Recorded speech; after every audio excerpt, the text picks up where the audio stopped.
Master stroke में बात सिर्फ आज जो कुछ देश में हुआ है उसको लेकर नहीं, नेपाल में जो कुछ हुआ है उसको लेकर भी होनी चाहिए, क्योंकि नेपाल में जो हुआ है उसे देखकर चीन तिलमिला रहा है। जिस चीन के चंगुल से बाहर निकलने के लिए भारत के कूटनीतिक कमर कसने की जो खबर है वो वहीं से आ रही है। मास्टर स्ट्रोक में हम आपको लगातार बताते रहे कि कैसे पिछले कुछ सालों में नेपाल और चीन ने अपने कर्ज का शिकंजा कसा हुआ है। चीन की ये पुरानी चाल रही है, पहले वो देशों को कर्जा देता है, फिर जब वो कर्ज नहीं चुका पाते तो चीन अपना शिकंजा उसकी ज़मीन पर, उसके रिसोर्सेज पर करता जाता है। ऐसा ही उसने नेपाल के साथ करने की सोची है, लेकिन भारत ने तय कर लिया है कि वो चीन की कोई भी चाल कामयाब नहीं होने देगा। और इसीलिए आज बुद्ध पूर्णिमा के मौके पर प्रधानमंत्री नरेंद्र मोदी नेपाल के लुम्बिनी पहुंचे और वहां से उन्होंने भारत और नेपाल के प्रगाढ़ संबंधों को फिर से याद किया।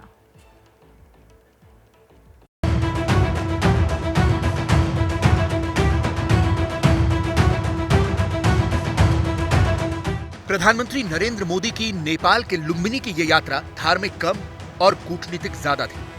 नमो बुद्धाय। आज बुद्ध पूर्णिमा है, इसीलिए सुबह सुबह प्रधानमंत्री दिल्ली से पहले उत्तर प्रदेश के कुशीनगर पहुंचे और फिर वहां से हेलीकॉप्टर के जरिए नेपाल के लुम्बिनी पहुंचे।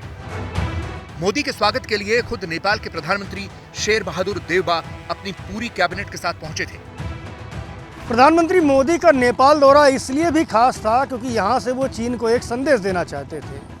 चीन को ये बताना जरूरी था कि भारत और नेपाल के संबंध रोटी और बेटी के रहे हैं। इसलिए चीन नेपाल के कितना भी नज़दीक जाने की कोशिश कर ले, भारत और नेपाल के संबंधों का एक अलग इतिहास रहा है। इसीलिए प्रधानमंत्री नरेंद्र मोदी चीन के बनाए एयरपोर्ट पर नहीं उतरे। चीन ने भैरवा में एक इंटरनेशनल एयरपोर्ट बनाया है। भैरवा से लुम्बिनी की दूरी करीब 20 किलोमीटर है। जब केपी शर्मा ओली नेपाल के प्रधानमंत्री थे, तब चीन से उनकी नजदीकियां जग जाहिर थी। ओली के कार्यकाल में चीन ने नेपाल को निवेश और कर्ज के दम पर खरीदने की पूरी कोशिश की। यहां तक कहा जाता है कि नेपाल में मौजूद चीन की राजदूत हाओ यांकी ही वहां की सरकार चला रही है। नेपाल के तत्कालीन प्रधानमंत्री केपी शर्मा ओली वही करते थे जो उन्हें चीनी राजदूत कहती थी। अक्टूबर 2019 में चीन के राष्ट्रपति शी जिनपिंग भारत की यात्रा पर आए थे और उसके तुरंत बाद वो नेपाल गए थे। अक्टूबर 2019 के इस दौरे में चीन ने नेपाल के साथ 20 समझौतों पर हस्ताक्षर किए थे। चीन ने धीरे धीरे नेपाल को दिए जाने वाले कर्ज में बढ़ोतरी की। 2016-17 में नेपाल के विदेशी कर्ज में चीन की हिस्सेदारी 1.93% थी, जो 2020-21 में बढ़कर 3.29% हो गई। 2019 में ही चीन ने 18,000 करोड़ रुपए के साथ कई सारे प्रोजेक्ट्स नेपाल में शुरू किए। हालांकि भारत आज भी नेपाल का सबसे बड़ा व्यापारिक साझेदार है। भारत नेपाल को 64,945 करोड़ रुपए का सामान निर्यात करता है, जबकि चीन नेपाल को 23,292 करोड़ रुपए का सामान निर्यात करता है। इसी तरह भारत नेपाल से 9,575 करोड़ रुपए का सामान आयात करता है, जबकि चीन नेपाल से सिर्फ 100 करोड़ रुपए का सामान आयात करता है। नेपाल पर चीन अपनी गिद्ध सी निगाहें गड़ाए हुए है और मोदी ये बात अच्छी तरह से समझते हैं। इसीलिए प्रधानमंत्री मोदी अपने पड़ोसी देशों में सबसे ज्यादा नेपाल ही गए हैं। अब तक प्रधानमंत्री मोदी 5 बार नेपाल जा चुके हैं। श्रीलंका 3 बार, अफगानिस्तान, म्यांमार और भूटान 2 बार जा चुके हैं। इसीलिए आज बुद्ध के बहाने मोदी एक बार फिर नेपाल पहुंचे और नेपाल की धरती से मोदी ने यह साफ कह दिया कि भारत नेपाल को अपने रिश्ते हिमालय से ऊंचे करने हैं। हिमालय जस्ते अटल छे, हिमालय जति के पुरानो छे। हमें अपने इन स्वाभाविक और नैसर्गिक रिश्तों को हिमालय जितनी ही नई ऊंचाई भी देनी है।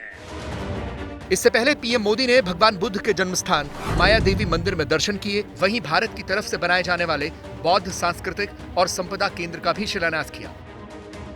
ये केंद्र भारत की मदद से बनाया जा रहा है। इसमें विश्व स्तरीय सुविधाओं वाला प्रार्थना हॉल, लाइब्रेरी वगैरह बनाए जाएंगे। नेपाल के लोग भी भारत और नेपाल के संबंधों की महत्ता को जानते हैं। उन्हें पता है कि नेपाली लोग चीन के नहीं, भारत के नजदीक ज्यादा सुरक्षित महसूस करते हैं। हर हिसाब से उन्होंने नेपाली शब्द में भी बहुत ज़्यादा बात की। तो उससे क्या हुआ कि हर आदमी, हर नेपाली मन का वो नेपाल और भारत का रिश्ता बहुत मजबूत करने में बहुत कामयाब रहा है। हमारे रिश्ते भारत से बहुत अच्छे रहे हैं। बीच बीच में किसी विषय में थोड़ा बहुत मत विचारों की सामान्य भिन्नता है, लेकिन अंततोगत्वा हम दोनों देश सांस्कृतिक आधार पे, सामाजिक आधार पे और लोकतांत्रिक मूल्य मान्यता के आधार पर हम लोग एक हैं और एक होकर के आगे बढ़ेंगे। हमारी संबंध हमेशा प्रगाढ़ रहेगा।